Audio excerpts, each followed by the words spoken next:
Let's start the event by introducing the session, which is effective networking, effective communication and networking. We have our amazing speaker, Mikey Ling. Hey, Mikey, how are you doing? What's up? Going well. Great. So if you can start the session by introducing yourself and then sharing the slides, that will be great. Sure. All right. Hi, everyone. My name is Mikey Ling. I live in the San Francisco Bay Area. And just looking at the chat, I'm amazed that there are people from the West Coast on here too, because it's 6:07 a.m. right now. And so good for you guys for joining. Neishka, I don't know if you saw the chat. There's a chat request from ML. It says, can you turn this chat and make an allow copying and saving the prior event allowed it? I'm not sure if it's already enabled or not. Okay, I'll ask Runjun to do that.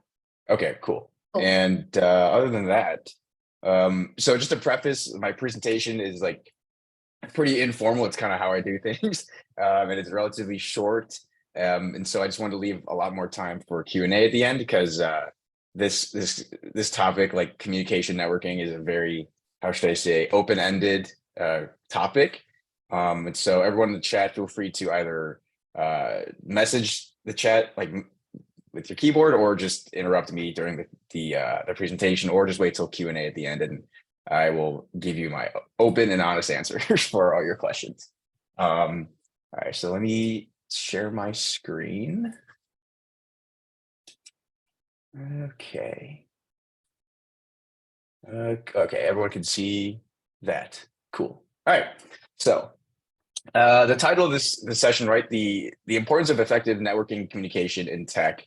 When I first was asked to do this, I thought immediately that it kind of lends itself into breaking the session down into two sections, right? So there's effective communication and networking when you're looking for a job, and then effective, more so communication and maybe even networking when you're also working on the job, right? So there's two different, how should I say, like stages in your life when these two things take on two completely different contexts.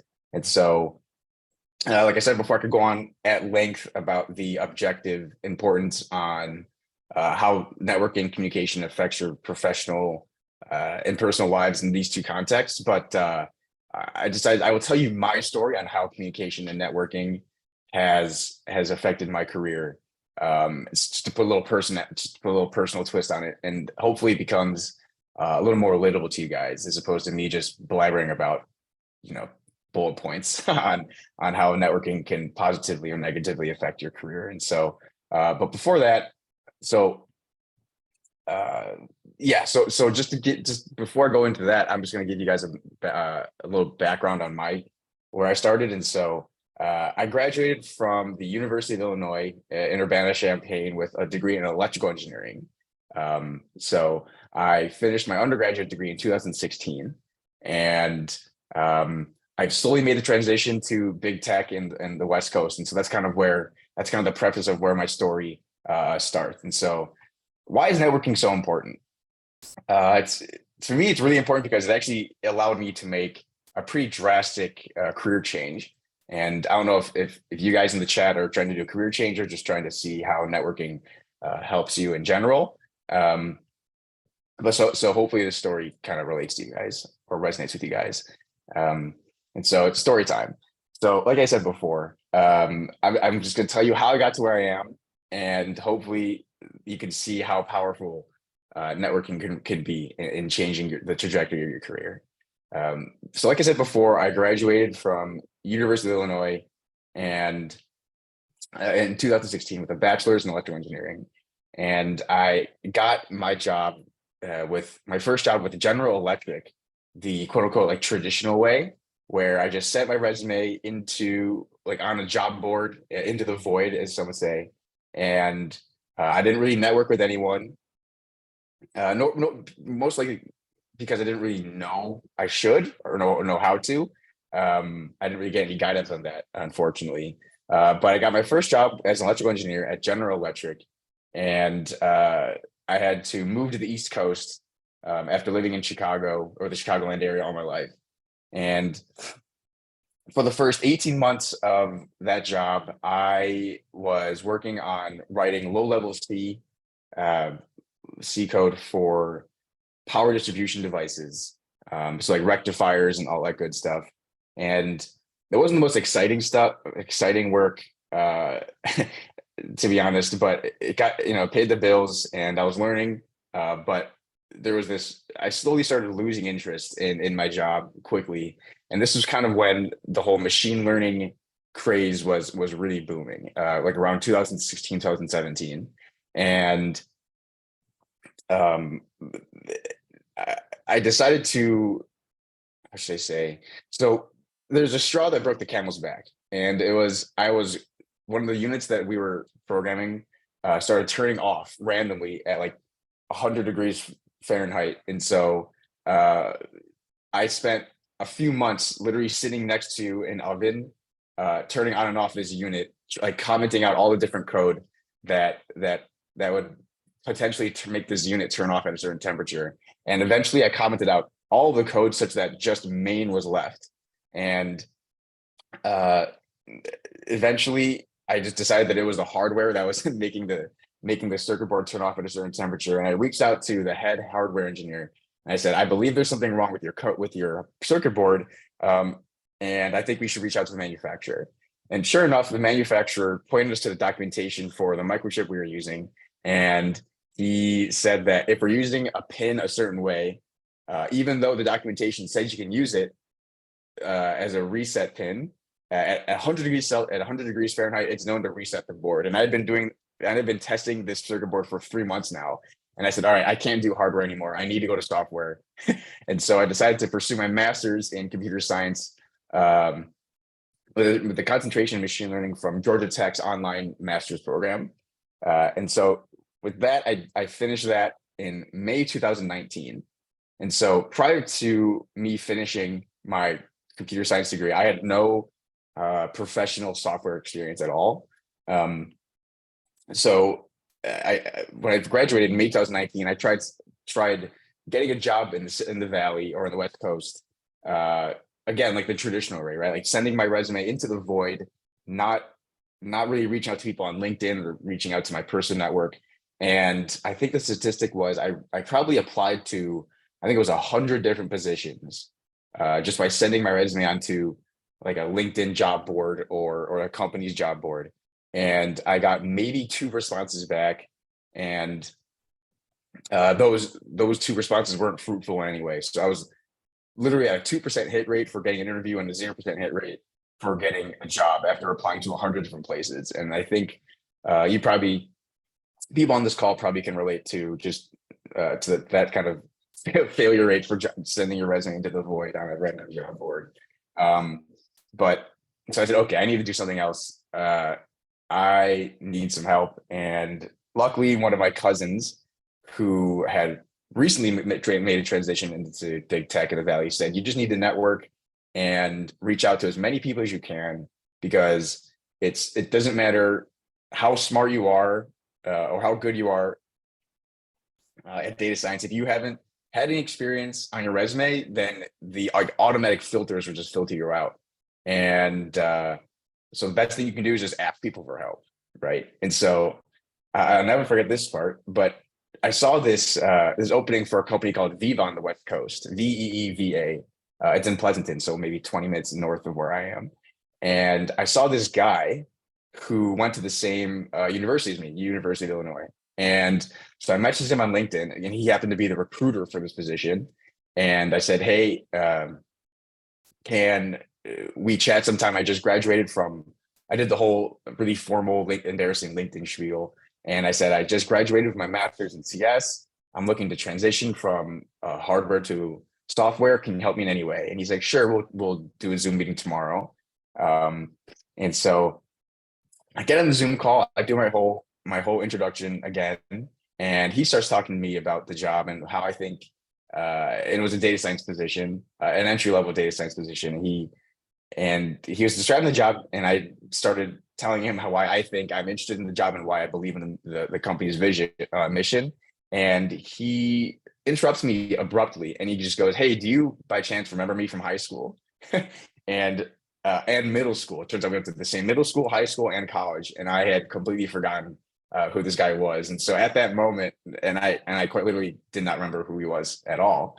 But so I was just honestly said, hey, I really don't remember you. And I think I said, this is really awkward. And if you don't feel like passing me on to the next level stage in the interview process, I totally understand. But he was lucky enough, or he was gracious enough to pass me on to the next rounds of interviews. Even though I didn't really remember who he was. In my defense, he had changed a lot since I last saw him in like 7th grade. But long story short, or I guess long story a little shorter, after he passed you from his interviews, and that was the first time I had reached out to someone on LinkedIn about my job hunt. I actually landed that job after like 3 or 4 months of grinding away at the job hunt. And so that's how I made my transition from the East Coast to the West Coast. It was simply just reaching out to someone who went to the same, I guess, middle school, high school, and college. And I just thought it was the same, or I just knew it was the same college. And so I literally went from sending resumes into the void 100 times and didn't hear back once. And then I went to reaching out to one random guy on LinkedIn, and that helped me get my first job in big tech. It's you can see, like, there's just from that story alone, it's a good example of how people are really truly just trying to help you. And all you have to do is put yourself out there. And the same thing went for actually when I transitioned from Viva into Twitter. And how I got that job was I actually reached out to, while I was at the University of Illinois, my sophomore year, I was in a hardware lab. And I saw that my TA for that lab actually works at Twitter. And so I reached out to her, and I was able to skip the entire HR phone screen, go straight into technical interviews. And so after the long process of interviewing with Twitter, I actually landed that job as well. And so again, I'm just, the last 2 jobs I've gotten have just simply been from just reaching out to people I know and telling them my situation. And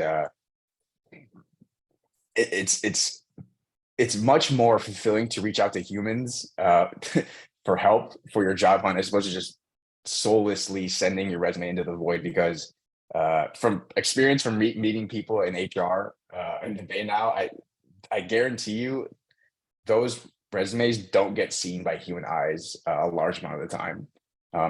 So sorry to keep rambling, but the recap is asking for help will always be more fruitful than sending your resume into the void, especially if you're trying to transition into really quote unquote like hot careers like data science or ML.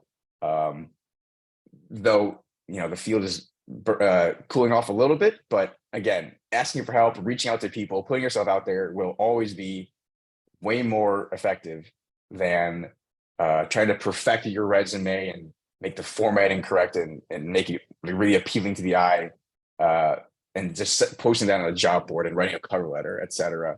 I quite honestly haven't had to write a cover letter in like 5 years, and that's just simply because when you talk to someone on LinkedIn, or you call someone, or you text them, or you reach out, the fact that you're reaching out to them, that is your cover letter. You've already shown your interest. And so again, I just can't stress you enough the effectiveness of networking and communicating, and the willingness to communicate with people is always way more important than what you put on your resume. And again, this is my personal opinion, so you can feel free to take it or leave it. But again, asking for help will always be greater than sending your resume into the void. And a lot of the times it's who you know and not what you know, unless you're so smart and that people know you for what you know, but that's like a very small percentage of the people. And in which case you probably don't really care about networking communication in the field anyway. So like I said before, there were 2 general scenarios when you're looking for a job and working on the job. And so this next section, the working on the job part, I'll leave that for the Q&A mostly, but I'll tell you my personal opinions on it. But I covered the looking for a job. And again, feel free to ask me any more questions in the chat coming up soon about more details on the story if you want. I actually wrote a Medium post on it, which I can post later. But now we'll just dive into the working on the job part.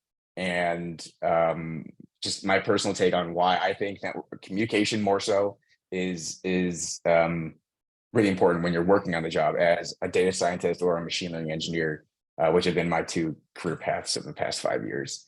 And so again, this is my personal opinion.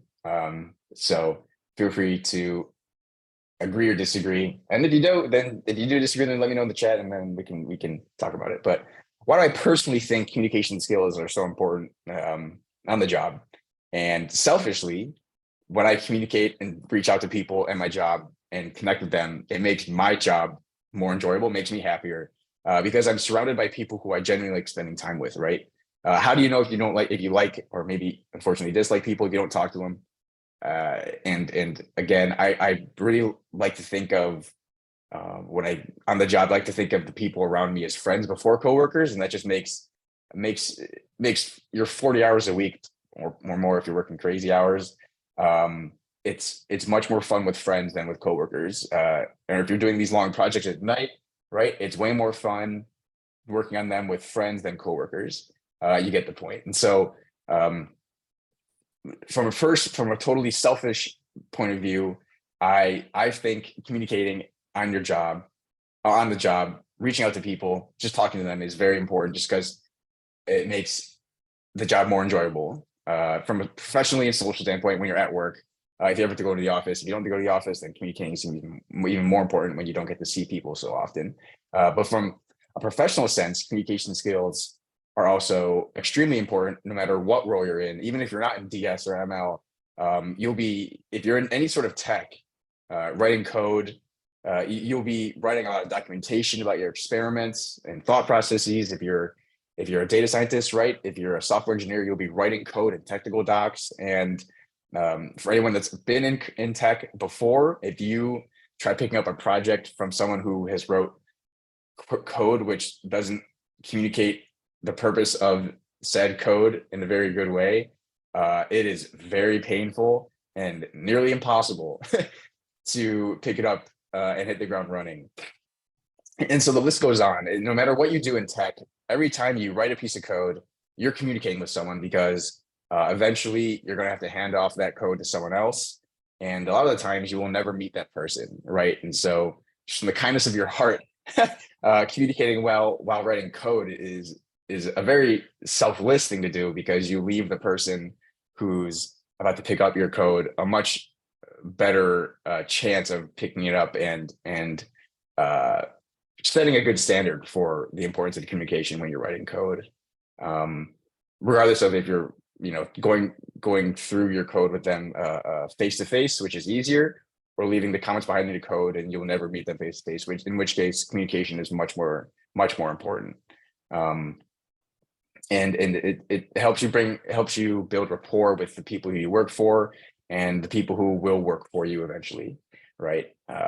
For example, if a coworker, or which coworker would you rather work with, right? Is it someone who always gets things done but is a complete black box and never lets you know what he's doing, how he's doing it, why he's doing it? Or would you rather work with someone who always gets things done and let you know exactly how, why, and what he's doing at all times when you ask, right? The answer is quite obvious. So to me, you always want to be open. You always want to communicate well, just so you know where you stand with people. And I just think, again, professionally, letting people know what you're doing at all times is a very good thing. And the last point, for personal development, right? When you first start your job, I think you might be tempted to kind of be like a source and never a sink of communicating with people, right? You're probably tempted to prove that you're being good at communicating by just only being a source of things, right? Like you think you need to talk to people, you need to provide feedback for people. But I think in reality, it's also equally important to establish that communication is a two-way street in your professional career, especially with your manager and coworkers. If you're asked to provide feedback, you should also be asked to get feedback provided to you, right? Again, because how will you ever know how to improve on things if you're never getting feedback from people, even though you're giving feedback to them, right? If you're asked to write a document, then you should ask for someone to read over your document, because then you will only get, or if you never do, then you'll never be able to improve on your writing skills or your written communication skills. The list goes on, and hopefully, that kind of sends the message for a quick rundown on why I think communication is relatively important in your professional and personal careers. But at the end of the day, no matter what technical role you're in, you're going to be communicating with people directly or indirectly, pretty much on a daily basis. And so, unfortunately, whether you like it or not, if you don't like talking to people, unfortunately, you're gonna have to do it some way or another. And so you might as well try and get really, really good at it, because in my personal experience, it takes you much further than you think, and definitely much further than sending resumes into the void. Which I really don't think anyone should do on the job hunt. But that's just the end of my spiel. Feel free to send messages in the chat for any Q&A, or interrupt the meeting and talk manually. But yeah, that's pretty much it. Sorry if you guys were expecting some formal presentation. I just wanted to give you guys my personal twist on how networking communication affected my career. So, yep. Mike, this was amazing. I think it's different from what we generally see on a presentation. So it's more based on experience. And this is something, communication is more about experience that you can learn from, and not, something that you can actually understand when someone is giving a presentation. So it was very great. Let's start with Q&A. So if everyone can drop their questions on the Q&A box, and it will be answered shortly. Yep. And then they could also just speak into the meeting too, right, Neishka? Yeah, okay. I don't think, because it's a webinar, I'm not sure if they can. Oh, okay. I don't know. Shows you how much I've been on these things. Yeah, no, I think they can drop messages. Okay, so someone has any advice to be a better communicator? Yeah, so being a better communicator, right? That's a pretty broad statement. I'm just gonna guess that you mean verbal communicator. And okay, so if someone's trying to improve on their verbal communication, to me, that kind of makes me think that, and I might be wrong, but you might be on the type of person who doesn't like just putting yourself out there and talking to people randomly, right? And again, that's a very scary thing. But unfortunately, you're just gonna have to, well, okay, I should say this. The beautiful thing about LinkedIn is it is so much easier to approach someone, right? Just by messaging them, and then not have to seeing them in person. So if you're trying to be a better communicator and you're trying to do the job switch, then I really think it's a great idea to just go on LinkedIn. You send people, because in LinkedIn you could send people connection requests, and you just type a 300 character spiel, and those 300 characters is the perfect opportunity for you to practice your elevator pitch. And then once he or she accepts your request to connect, that's when you set up a meeting. And then those are the low hanging fruits of putting yourself out there and just talking to someone who you've never met before, but he or she's trying to help you out in your job hunt, right? If anyone's trying to get better at talking in a professional networking sense, those two steps are how I, one, got to where I am, and two, makes you really, really, really good at putting yourself out there. And so, anonymous attendee, that's kind of what my tips for you. And the next one is, any tips for people who are not in a school environment to build a better network? Yeah. So if everyone here is somewhat familiar with data structures and coding, and math, basic mathematics. So networking is an exponential phenomenon, right? If you talk to one person and he knows two people and he gives out your information to two people, and again, this is totally outside of a professional or technical or academic environment.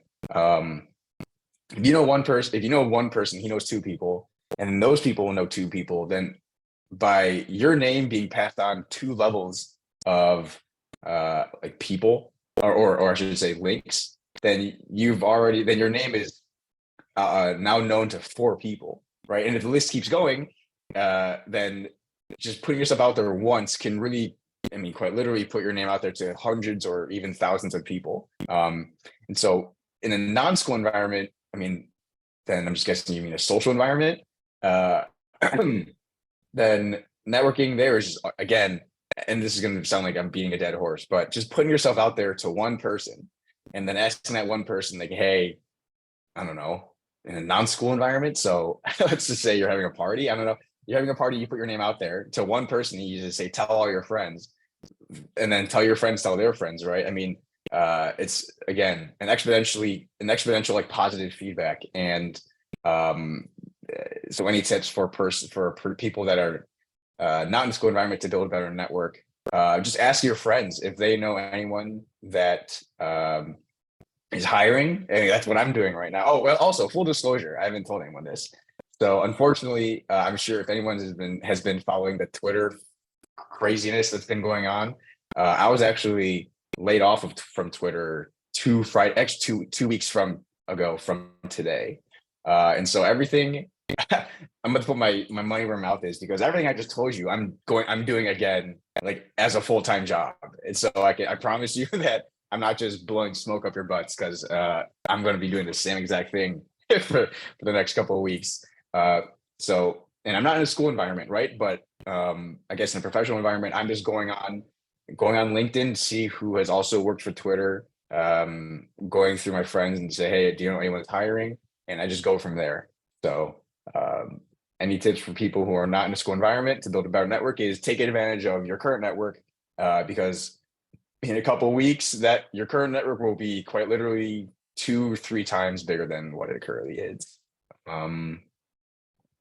Next question. This is Mikey, fun. I just, go ahead. just want to announce that anyone who wants to ask questions directly, like verbally and not on the chat, just raise your hand on the chat and we'll give access to those people. So you can talk to them, talk to Mikey directly. Cool. Yeah, go answer the next question. Yeah, no, you're good. Yeah, Sherry, high five. Double E. Probably never go back to it, but high five. Do you have any suggestion for people who want to have a job change from software to ML? Yeah, okay. So for me, I got my master's in CS with a concentration in ML. And I had no prior software engineering development experience at all. So Jen, you're probably in a way better position than I was back in 2019. And again, I'm just any physician who want to have a job change. So for you, it would be, there are 2 things, right? There's what you perceive people need to know to make the transition from ML, or sorry, to make it from SWE to ML, and then what companies actually want to see when people transition from SWE to ML. And the only way to mesh those 2 together is to talk to people. Again, sorry if I'm being a dead horse, is to talk to people that are currently doing ML and see what they truly use on a day-to-day basis or look for in an interview process. And those are the things you just exploit day in and day out when you're trying to make the transition. And that'll be way more effective than just buying a book on ML and trying to learn everything you can. Because ML nowadays is so prevalent that a lot of companies actually prefer not just general MLEs, machine learning engineers, but MLEs that have a specific interest or skill set, right? Because there's so many people out there now. And so if you're interested in, let's say, NLP, natural language processing, then I would double down on that and not worry about, let's just say image classification or something like that. And again, reaching out to people who are currently on the job, just to give you the tech stack that they use and the current skill sets that they're looking for. That'll be way more effective than you just blindly trying to make the transition. Again, because people are always willing to help. And if you need help, then just reach out to me after this call and I'll gladly help you out. Okay, anonymous attendee. Let's see, another one. What is simply the basic subject to start for data science and machine learning? Okay, so people aren't going to like this, but the basic subject to start for data science and ML For data science, it's statistics. In my mind, data science is like the brainchild of statistics and coding, and that is data science. I could be totally wrong. And then machine learning is like the brainchild between how should I say a model, like any sort of a any model that a data scientist makes, and putting that up and making that work in production at scale. So it's kind of like the brainchild of data science and DevOps. That is machine learning. And so the basic subject that I think for data science is learning how to code, obviously, and then statistics.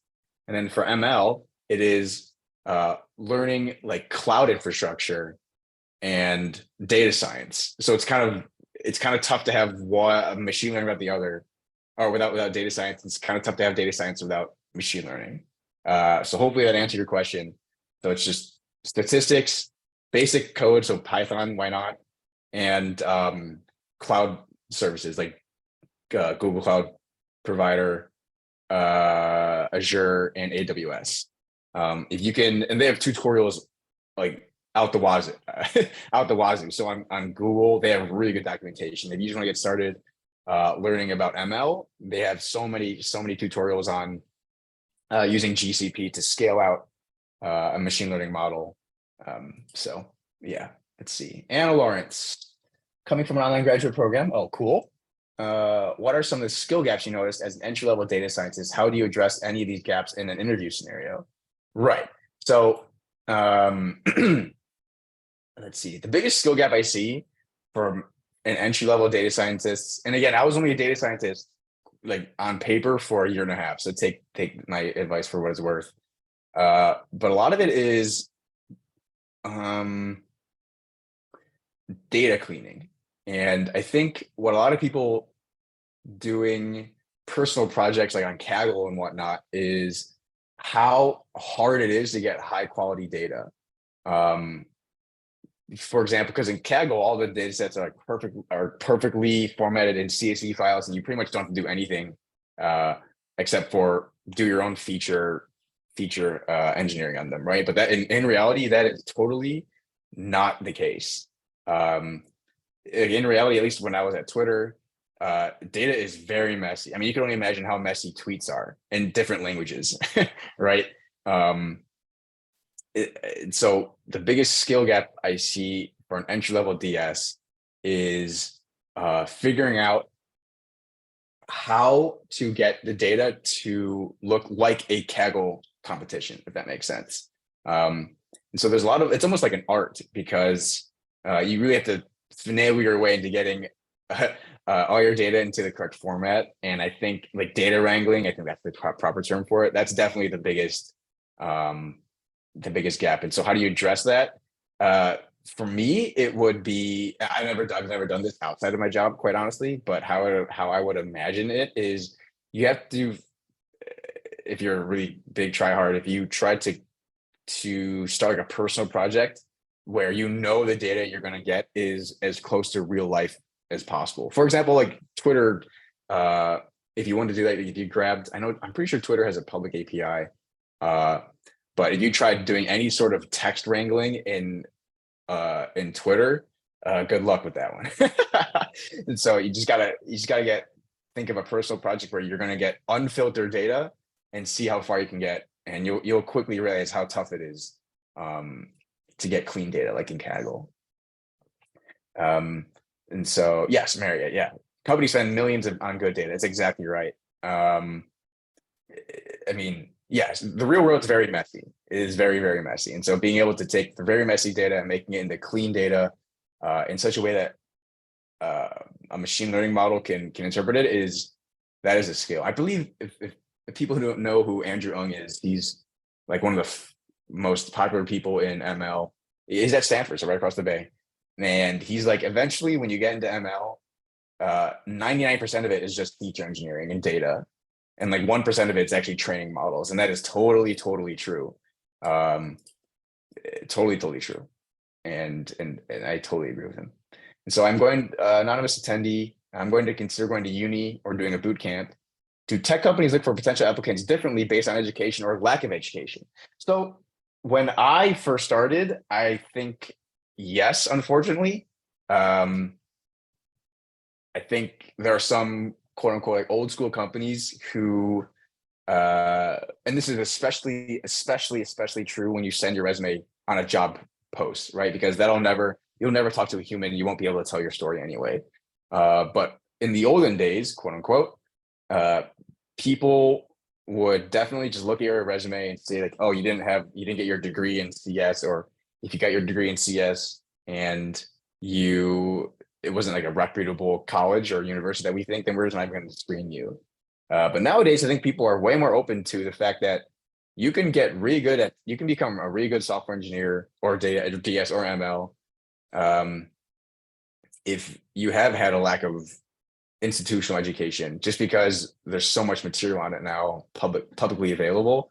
And again, this is going to sound really, really annoying, but if you're in that position, right? If you lack education, but you know you have the skills, right? There's a difference between the two, and the skills are way more important than education. Then again, the easiest way to get a job is to tell someone about your skills, and being able to do that, or doing that effectively by not talking to people is nearly impossible. If you can do it, then tell me, because I don't know how you do it. But if you're trying to put yourself out there, then the easiest way is just to reach out to someone who either is a recruiter or knows a recruiter, and just tell them your story, and I guarantee you'll get an interview. And once you have an interview, then it's all down to your skills. Like, who cares about your education at all? If you can talk, or if you can convince people that your lack of professional education doesn't mean anything compared to your skills, then I guarantee you're in a much better place of getting a job or making a transition than just sending a perfectly good resume on a job post. Anwar, I still don't have a lot of experience. Oh shoot. Okay. Do you think it is worth to try and apply to jobs in a different country from where they live in, or should I focus one on a country that I live? Okay, so my approach to this would be, it's probably harder, especially right now, to get a job in a different country than you live in, just because the economy, at least in the US, is crazy. I think in the past 2 weeks, I think there have been like almost 30,000 people that have gotten laid off just in tech. And so, and I would hate for you, Anwar, to like be here on visa and then get laid. Like, that's just a terrible situation I don't want anyone to be in. But in terms of like, if your end goal is to get a job in a different country, then a strategy you can use is to apply for a job with a company that has multinational locations, but also has one in your country.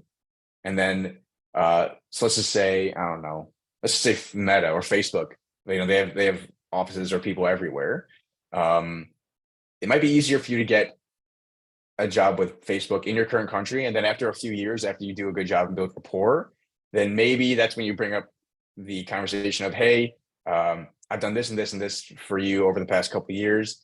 I think I'm worthy, or I think I deserve to be able to travel the world and still work for Facebook in a different country. And I guarantee you that is much easier than just going to a company that that's hiring internationally and you don't have experience, because now you'll be with a company in your country, but you'll have experience. So just get the experience first and then see what you can do from there. All right, next. I'm stuck in a wrecked job, not liking it at all. What is wrecked exactly? I'm not sure what that means. Let me see.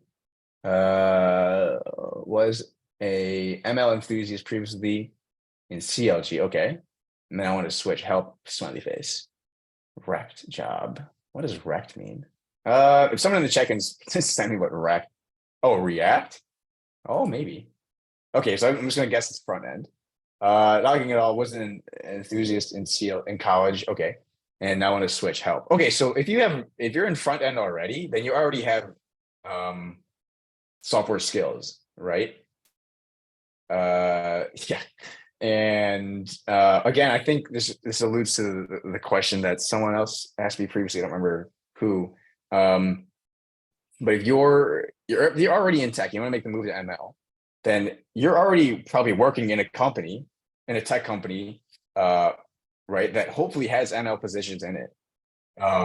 So for example, let's just use Facebook for another example. If you're, or maybe not Facebook, or even like a smaller company that has some sort of ML department or ML team, but you're already working for that company as a front end developer, right? If you want to make the transition, then reach out to the ML team and be like, hey, I have React skills, assuming that's what it means, and I want to transition to ML. How or what would you like me to work on, like in my free time, or whenever I have some downtime in my current job, that can help you guys out? And try the internal shift manager didn't allow you to. Well, if that's the case, well, your manager didn't allow you to, or the manager in ML? Because okay, so if your manager didn't allow you to, then that's kind of BS. And my honest opinion is to talk to your skip manager, so your manager's manager, and see what if there's anything you can do with there. Because in my opinion, managers should really focus on developing their peers and not always focus on creating value for their manager. Manager said no. Well, maybe you should leave. No, I'm kidding. That's an interesting one. So then in which case, here's what I would do. And I really hope this doesn't get me in trouble. But I would still reach out to the people on the ML team and see what they think about what skills or projects they're working on. And then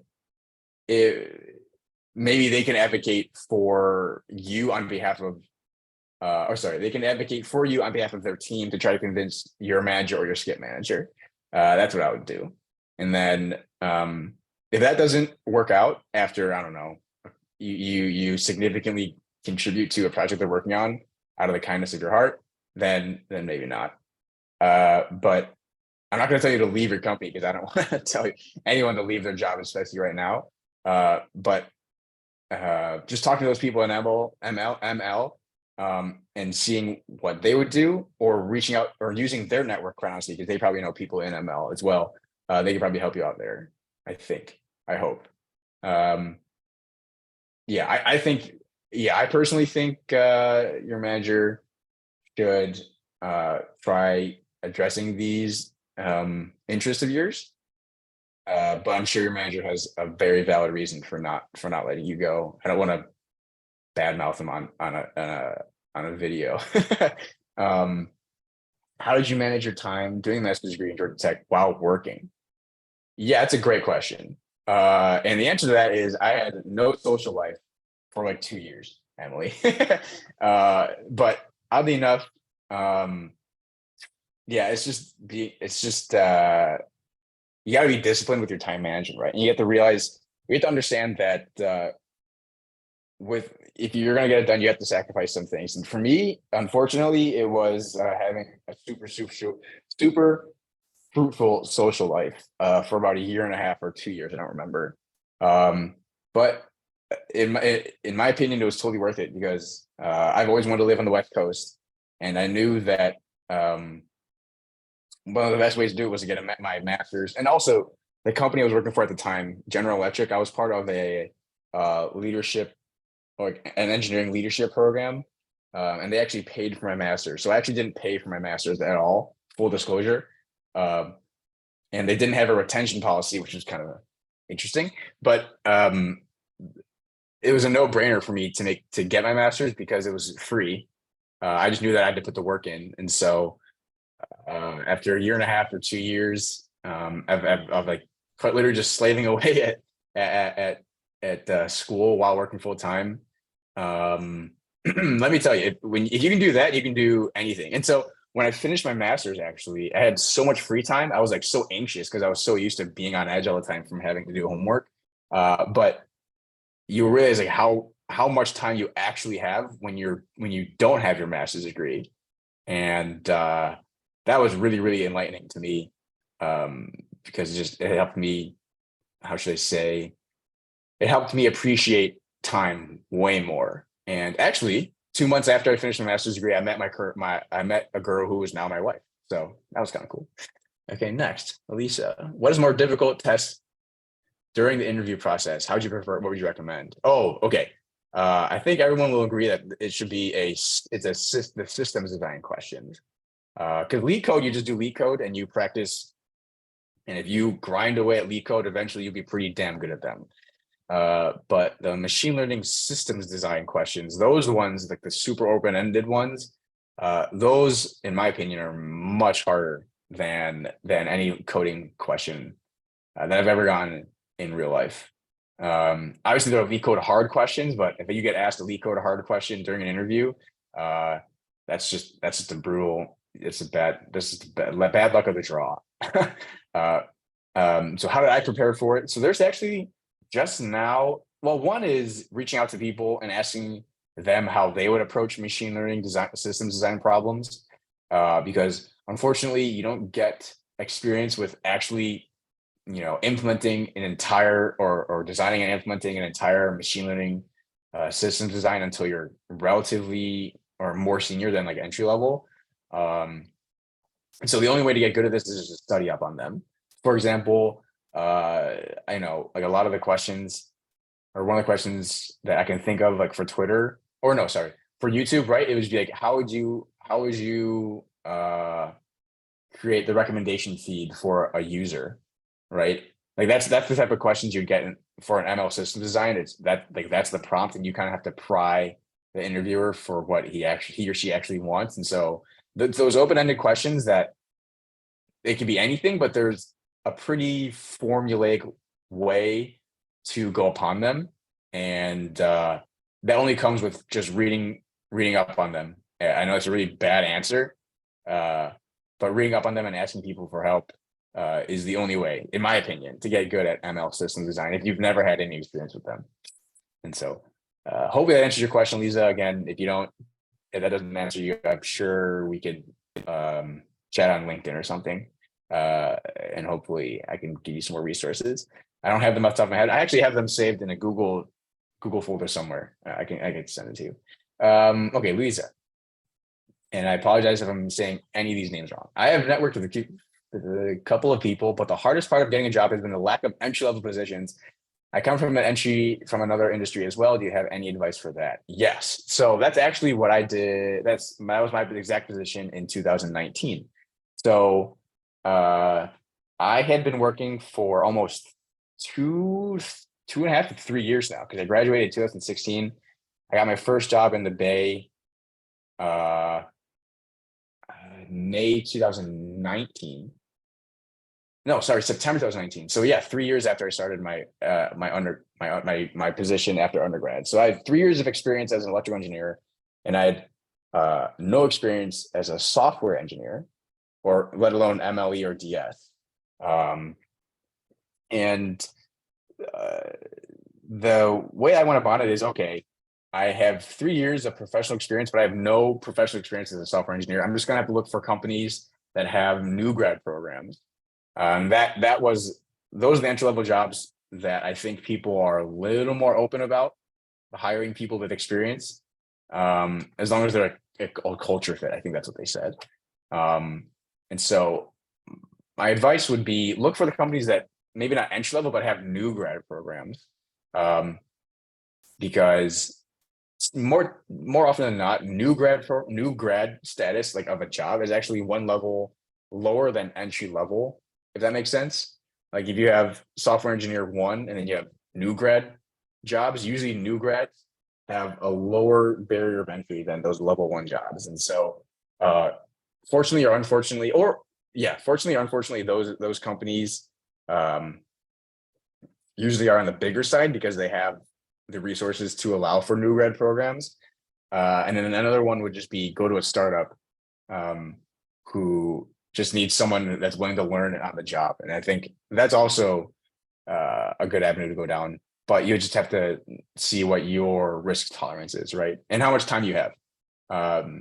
So I would not want to jump into a startup job just because it's in tech, because you might up working way super long hours, or not, getting along with your coworkers that you actually you dislike your new tech job more than your previous non-tech job. I think that makes sense. So yeah.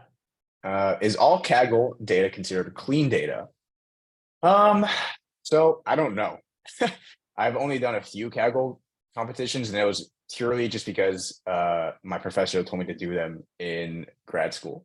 And so I would say all the Kaggle data that I've used is clean data. For example, I think, or like if you go on any UCI data set, public data set, I think there's like the abalone data set, there's the Boston housing market data set.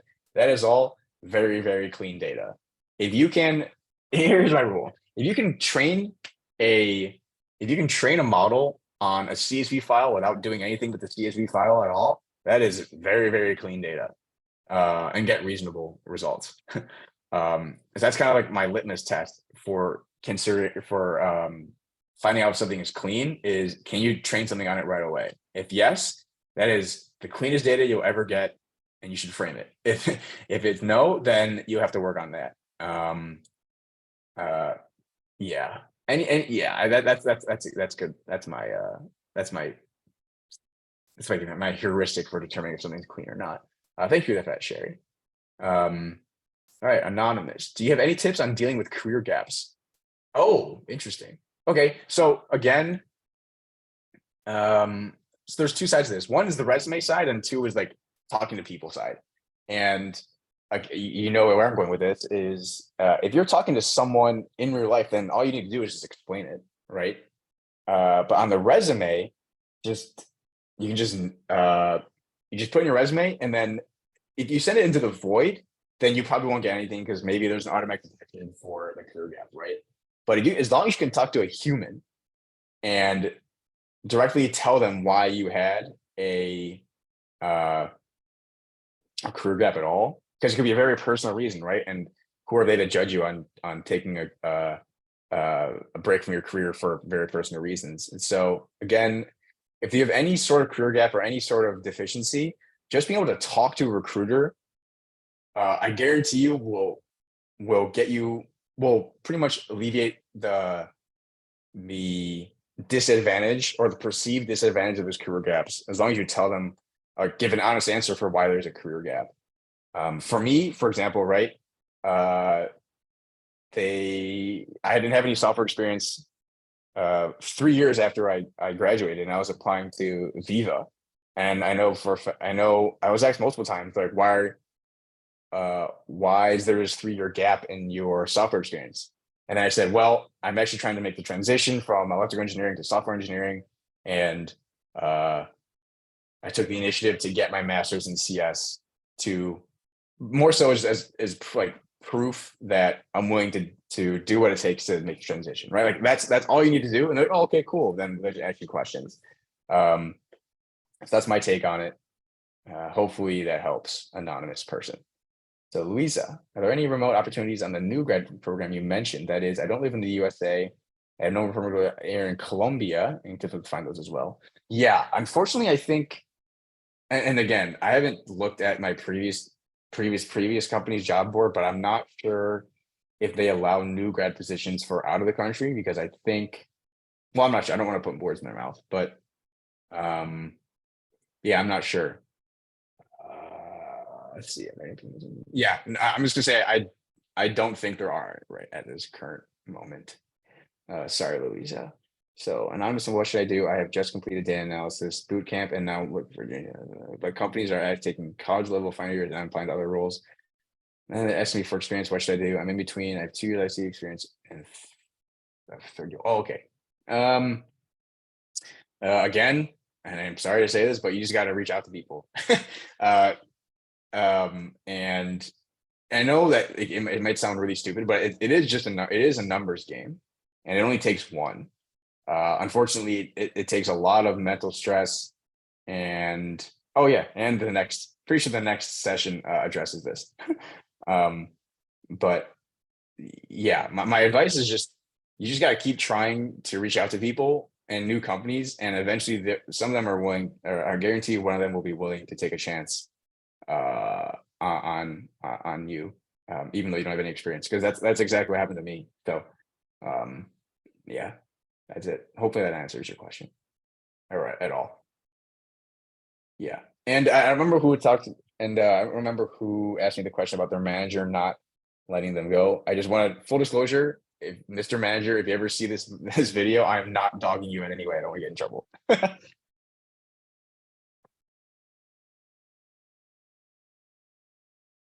Are there any other questions in the chat? I don't think so. Yeah, I think, yeah, that's pretty much it. But thank you so much, Mikey, for being with us and answering all those questions. It was so interesting. And I think the audience loved the session. And yeah, please feel free to connect with Mikey on LinkedIn. And yeah, thank you so much for spending time with us. Cool. Yep. See y'all. Okay. Bye-bye. Thanks for having me, guys. Yeah, again,